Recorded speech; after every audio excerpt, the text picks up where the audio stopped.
ತಮ್ಮೆಲ್ಲರಿಗೂ ಗೊತ್ತಿದ್ದಾಗೆ 22ರಿಂದ ನಮ್ಮ ಸಮೀಕ್ಷೆ ಶುರು ಆಗ್ತದೆ. ನಾವು ಎಲ್ಲ ತಯಾರಿಯನ್ನು ಮಾಡ್ಕೊಂಡಿದ್ದೀವಿ. ಕೆಲವೊಂದು ಮಾಧ್ಯಮದಲ್ಲಿ ಇದು ಸಮೀಕ್ಷೆಯನ್ನು ಸೆನ್ಸಸ್ ಅಂತ ತಿಳ್ಕೊಂಡು ಪ್ರಚಲಿತ ಆಗ್ತಾ ಇದೆ. ಇದು ನಾವು ಕಾಸ್ಟ್ ಸೆನ್ಸಸ್ ಮಾಡ್ತಾ ಇಲ್ಲ, ಕಾಸ್ಟ್ ಸಮೀಕ್ಷೆನೂ ಮಾಡ್ತಾ ಇಲ್ಲ. ಇದು ಸಮೀಕ್ಷೆ ಸಾಮಾಜಿಕ, ಶೈಕ್ಷಣಿಕ, ಆರ್ಥಿಕ ಸ್ಥಿತಿಗಳನ್ನು ತಿಳ್ಕೊಳ್ಳುವ ಸಮೀಕ್ಷೆ, ಸರ್ವೆ ಇರೋದು. This is one of our function under the act under which we are governed.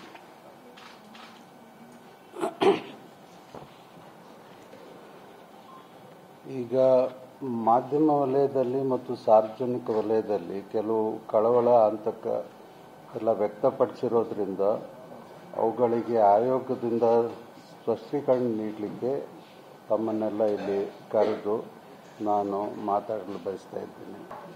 ನಾವು ಇವತ್ತು ತಮಗೆ ಪ್ರೆಸ್ ಮೀಟ್ನಲ್ಲಿ ತಮ್ಮೊಂದಿಗೆ ಚರ್ಚೆ ಮಾತಾಡುವ ಅಂತ ತಿಳ್ಕೊಂಡು ನಾಳೆಯಿಂದ ನಮ್ಮ ಸಮೀಕ್ಷೆ ಶುರು ಆಗ್ತಾ ಇರೋದು ತಮಗೆಲ್ಲರಿಗೂ ಗೊತ್ತಿರೋದು. ನಮ್ಮ ಸಮೀಕ್ಷೆಯನ್ನು ಸಕ್ಸಸ್ ಮಾಡಲಿಕ್ಕೆ ತಾವೆಲ್ಲರೂ ಒಳ್ಳೆಯ ಸಹಯೋಗ ಕೊಡ್ತೀರಿ ಅಂತ ನಾನು ಆಶಿಸ್ತೀನಿ. ನಮ್ಮ ಪ್ರಿಪ್ರೇಷನ್ನು ಈಗ ಒಂದು 2 ತಿಂಗಳಿಂದ ಶುರುವಾಗಿ ನಾವು ಎಲ್ಲ ಸಿದ್ಧತೆಯನ್ನು ತಯಾರು ಮಾಡಿಕೊಂಡು ನಾವು ನಾಳೆಯಿಂದ ನಾವು ಪ್ಲ್ಯಾನ್ ಮಾಡಿದಾಗೆ ಶುರು ಮಾಡ್ತೀವಿ. ನಮ್ಮ ಸಮೀಕ್ಷೆಗೆ ಪೂರ್ವ ಸಿದ್ಧತೆ ಇದ್ದಿದ್ದು, ಎಂಥ ಸಮೀಕ್ಷೆ ಮಾಡೋದಾದರೂ ಒಂದು ಹೌಸ್ ಲಿಸ್ಟಿಂಗ್ ಆಗಬೇಕಾಗ್ತದೆ.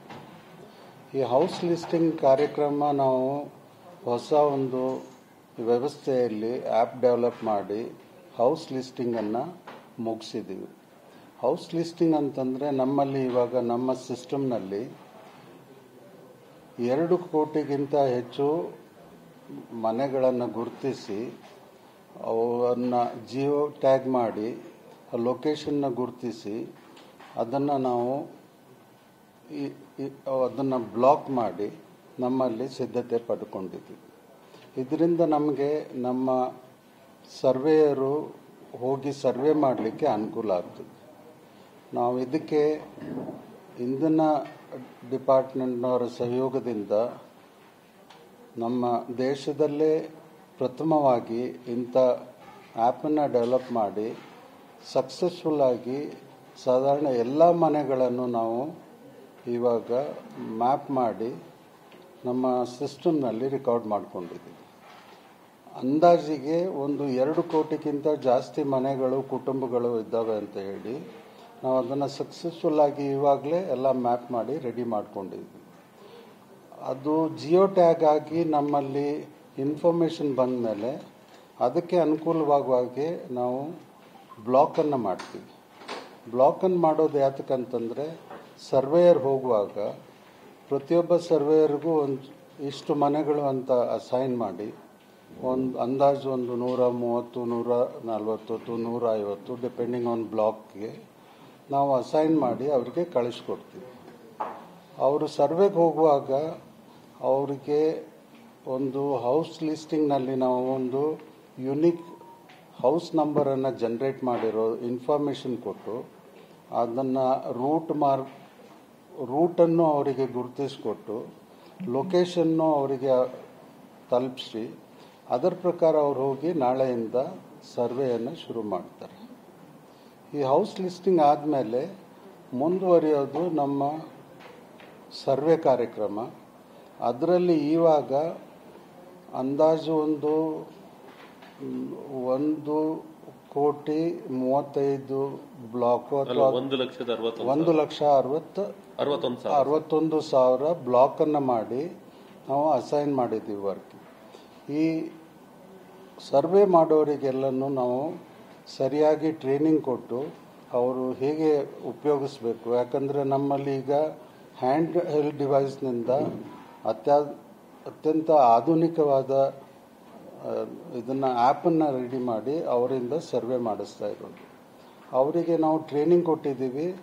ಟ್ರೈನಿಂಗ್ ಆದಮೇಲೆ ಸೆಲ್ಫ್ ಟ್ರೈನಿಂಗ್ ಡಿವೈಸು ಒಂದು ಕೊಟ್ಟು ಅದರಲ್ಲೂ ಅವರು ಸೆಲ್ಫ್ ಟ್ರೈನಿಂಗ್ ಮಾಡಿಕೊಂಡು ಟೆಸ್ಟ್ ಮಾಡಿಕೊಂಡು ಅದರ ಬಗ್ಗೆ ತಿಳುವಳಿಕೆಯನ್ನು ಮೂಡಿಸಲಾಗಿದೆ. ಈಗ ಅವರು ಈ ಸರ್ವೆ ಕಾರ್ಯಕ್ರಮಕ್ಕೆ ಹೋದವಾಗ ಅವರ ಮೊಬೈಲ್ ಫೋನ್ನಲ್ಲಿ ನಮ್ಮ ಸಿಸ್ಟಮ್ನಿಂದ ಕ್ವೆಶ್ಚನರ್ ಎಲ್ಲ ಲೋಡ್ ಆಗ್ತದೆ. ಅದರಲ್ಲಿ ಒಂದು 60 ಪ್ರಶ್ನಾವಳಿಗಳಿದ್ದಾವೆ. ಅದರ ಪ್ರಕಾರ ಅವರು ಇನ್ಫಾರ್ಮೇಷನ್ನ ಜನರೇಟ್ ಮಾಡ್ತಾರೆ. ಈ ಇನ್ಫಾರ್ಮೇಷನ್ ಏನು ಕಲೆಕ್ಟ್ ಮಾಡಬೇಕು, ಏನಿರ್ತದೆ ಅಂತ ಎಲ್ಲನೂ ನಾವು ಮೊದಲೇ ಜನರಿಗೆ ತಿಳುವಳಿಕೆ ಕೊಟ್ಟಿದ್ದೀವಿ. ಅದನ್ನು ಒಂದು ಹ್ಯಾಂಡ್ ಬಿಲ್ ಥರ ಪ್ರಿಂಟ್ ಮಾಡಿ ಆ ಮನೆಗೆ ತಲುಪಿಸ್ಲಿಕ್ಕೆ ವ್ಯವಸ್ಥೆ ಮಾಡ್ಕೊಂಡಿದ್ದೀವಿ. ಈಗ ನಡೀತಾ ಇದೆ, ಇವತ್ತು ನಾಳೆನೂ ಮುಂದುವರಿತದೆ. ಎಲ್ಲ ಜನರಿಗೆ ನಮ್ಮ ಸರ್ವೆಯಲ್ಲಿ ಏನು ಸಿದ್ಧತೆ, ಅವ್ರ ಕಡೆಯಿಂದ ಏನು ಸಿದ್ಧತೆ ಇರಬೇಕು ಅಂತ ತಿಳುವಳಿಕೆ ಕೊಟ್ಟಿದ್ದೀವಿ. ಮುಖ್ಯವಾಗಿ ನಮ್ಮ ಸರ್ವೆಯಲ್ಲಿ ಆಧಾರ್ ನಂಬರು, ಆಧಾರ್ ಇನ್ಫಾರ್ಮೇಷನ್ನು ಅವಶ್ಯಕತೆ ಇದೆ. ನಮ್ಮಲ್ಲಿ ಡುಪ್ಲಿಕೇಶನ್ ಆಗಬಾರ್ದು ಅಥವಾ ಏನು ಕಂಪ್ಲೇಂಟ್ ಬರಬಾರ್ದು, ಸರಿಯಾಗಿ ವ್ಯವಸ್ಥೆಯಲ್ಲಿ ನಾವು ಸರ್ವೆ ಮಾಡಿಲ್ಲ ಅಂತ ಅನಿಸಿಕೆ ಬರಬಾರ್ದು ಅಂತ ಹೇಳಿ ಆಧಾರವನ್ನು ನಾವು ಭಾಳ ಕಂಪಲ್ಸರಿ ಮಾಡಿದ್ದೀವಿ. ಪ್ರತಿಯೊಂದು ಮನೆಯಲ್ಲಿ ಮುಖ್ಯಸ್ಥನಿಂದ ಆಧಾರ್ ನಂಬರ್ ತೆಗೆದುಕೊಂಡು ಅದನ್ನು ಅಥೆಂಟಿಕೇಟ್ ಮಾಡಿ ಪ್ರೋಸೆಸ್ಸನ್ನು ಮುಂದುವರಿಸ್ತಾರೆ.